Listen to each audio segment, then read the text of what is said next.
Bismillahir Rahmanir Rahim. Assalamualaikum warahmatullahi ta'ala wabarakatuh. Alhamdulillah Rabbil Alamin. Wassalatu wassalamu ala syarfil anbiya il mursalin wa ala alihi wa sahbihi ajma'in. Alhamdulillah, we have summarized all the 8 challenges for the Ummah in the 21st century, and we are training you to be life coaches so that you can help your family, the mosque, the community and the Ummah at large to overcome these challenges so that we can strengthen our Iman, our Islam, our Ihsan, and we then become the ambassador for a wonderful way of life that is Islam, that is peaceful, that is full of love, full of compassion, mercy. Ar-Rahman, Ar-Rahim, Ghafur, Wadud.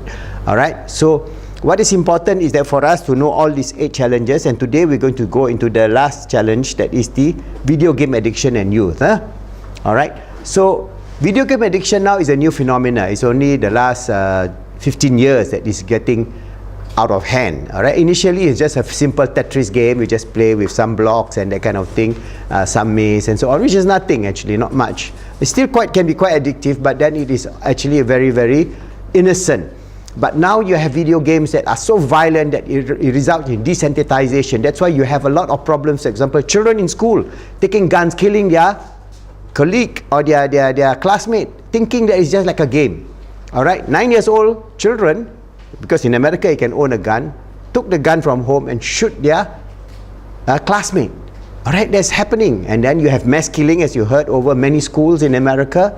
Alright, because of this video game addiction, because of desensitization of seeing all the gory bloody scenery where you kill somebody and then it seems you bomb something out of existence and so on. So that will lead to a change in your brain pattern as well as your emotional loci. Alright, and that is very, very, very bad and evil in the sense that you create a very insensitive human being who can be a monster in future. So what are the situations that you have in video addiction? One is video game addiction is described as an impulse control disorder. That means if you play video game only for say 10-15 minutes a day, well, it's okay, but then video game players, they play for hours and hours and hours, and there are many cases. For example, they play for the whole day and night until they drop dead, literally physically dead. Alright, so there are many cases like that. Alright, or they shut up in their room, they don't eat and so on until they are forced by their parent to open the door and given food. And food, even they will not leave their machine, they will just with one hand do whatever they need to do, eat and then still play the game and without sleep. Video game addiction has also been referred to as video game overuse, pathological, compulsive, excessive use of computer game, video games, etc. Most definition of video game addiction refers to excessive play result in negative emotional, social, rational, educational or career related consequences. So this is where if you're just a casual player playing games for half an hour or so, or even 1 hour a day, that would not be severe enough. But addiction is becoming something that you are stuck with it for hours and hours and hours every day of your life. Some suffering from video game addiction develop emotional attachment to online friends and activities that are created in their computer games. They even have virtual friends. They even have virtual girlfriends. All kind of thing that is crazy that is coming out today in the virtual world. So signs of video addiction, you can see frequently playing video game for 6 to 8 hours non-stop. Alright, they don't have lunch, they don't have dinner, they just play.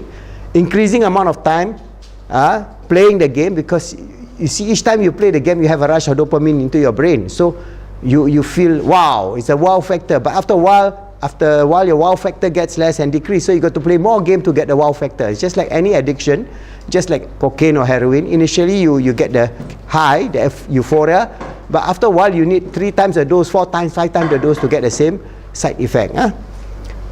Increasing amount of time in order to achieve satisfaction, feeling of restlessness, moodiness, depression, irritability when attempting to cut down the use of the game. For example, some even curse and swear at their parents if they are taken away, the device is taken away from them, or in more violent cases, there are even cases where they beat up their parents. They're bigger than their parents. They beat up their parents because their video device was taken away. And then if that is the pattern, then they jeopardize or risk loss of significant relationship, jobs, educational career opportunities and so on, and they have also loss of social activities. So additional warning that we can see as parent or as a life coach: fatigue, tendency to fall asleep during school. So if your friend is always on this they could be on some sort of addiction, whether it's drug addiction or video game addiction. And if you find that they're only playing video game, then you know that is their problem. Not completing homework, you give them homework, they have no time for assignment. Declining grades or failing classes, dropping out of school activities, for example, club activities, sport activities, drama activities. Isolating from family and friends, so they will lock up themselves in the room. A lot of the video gamers will lock up in the room and then they play and play and play. As mentioned, only the parent would know when they stop, if they don't come out at all. And if they don't come out, they may even be dead. All right.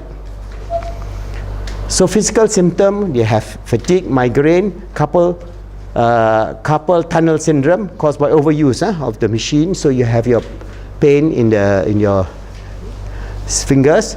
Poor personal hygiene. So you become aggressive, all right, and being older and having low self-esteem, because if you start losing out in terms of your career or in your classwork and so on, you tend to have a lower self-esteem, okay, and higher rate of depression, anxiety, and all the related symptoms. So this also is related to sometimes to authoritarian parenting style. Some parents are so authoritarian that instead of having the child to have some sort of relationship with video game, they completely cut off. So when these people are done that way, they rebel, and then that's a situation where you have the opposite side effect. Okay, so video game addiction includes impulsivity, weaker social skills, less empathy, limited ability to regulate emotion, anger, violence, all right, and in many cases mental or psychological challenges that are very difficult, because video game literally change your brain. All right, it literally change your brain, and if this addiction is not taken care of, it is just like any other addiction. You lose control of your life and you become a slave of video games. So we are the servant of Allah. We are the slave of Allah subhanahu wa ta'ala. We are not slave to any addiction, any drug, any video. So we are His Khalifa on this earth.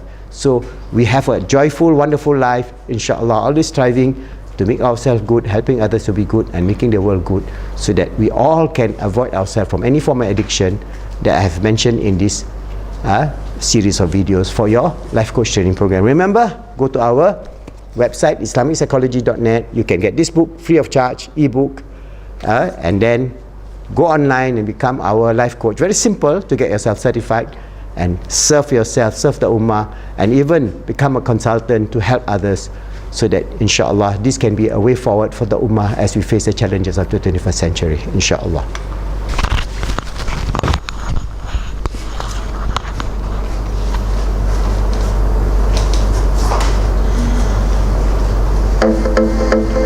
What's the longest time you spent playing video games in a day? Video games are a popular form of entertainment, not just for kids and teenagers as it's often portrayed, but for adults as well. As of 2016, the average American gamer is actually 35 years old. Gamers spend 3 billion hours a week in front of their screens. Data shows that more than 150 million people are playing video games regularly in the United States. With that many hours spent gaming, you have to wonder how this affects your body, as well as the most important organ in your body, the brain. There are a multitude of factors to ponder, like how video games affect your posture, or how the exposure to blue light emitted by the screen affects your hormone regulation and sleep. But what we want to know is how it influences and changes our brain. Does it make us smarter, improve our reaction time, or does it have the potential to destroy us?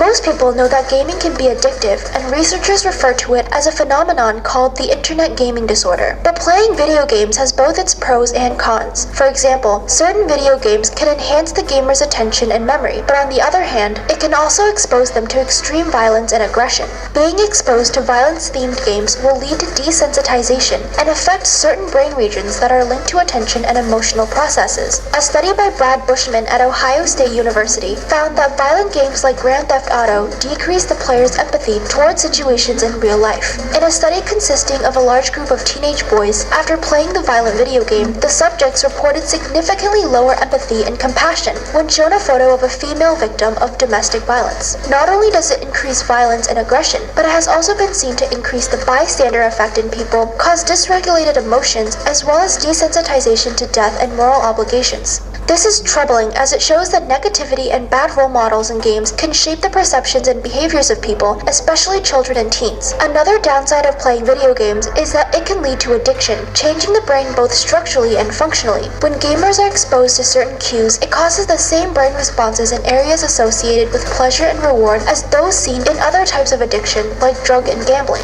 Gaming can take up a lot of your time and affect other responsibilities that you have. This can cause serious issues with sleeping, eating, work and school, and lead to conflicts with others, immense stress, and deteriorating health. We have to be careful, especially since video games have become more and more accessible to us through our smartphones. Now we can play it almost whenever and wherever we want. On the other hand, recent scientific studies have found that certain video games may actually have some benefits for us. Mark Pallas and his team recently gathered about 115 different scientific studies and summarized them to determine how video games affect the brain and our behavior. The results show that not only will playing video games change the brain's performance, but its structure as well. For example, video games can lead to improvements in both selective and sustained attention. Moreover, areas involved in attention become more efficient, requiring less activation to sustain.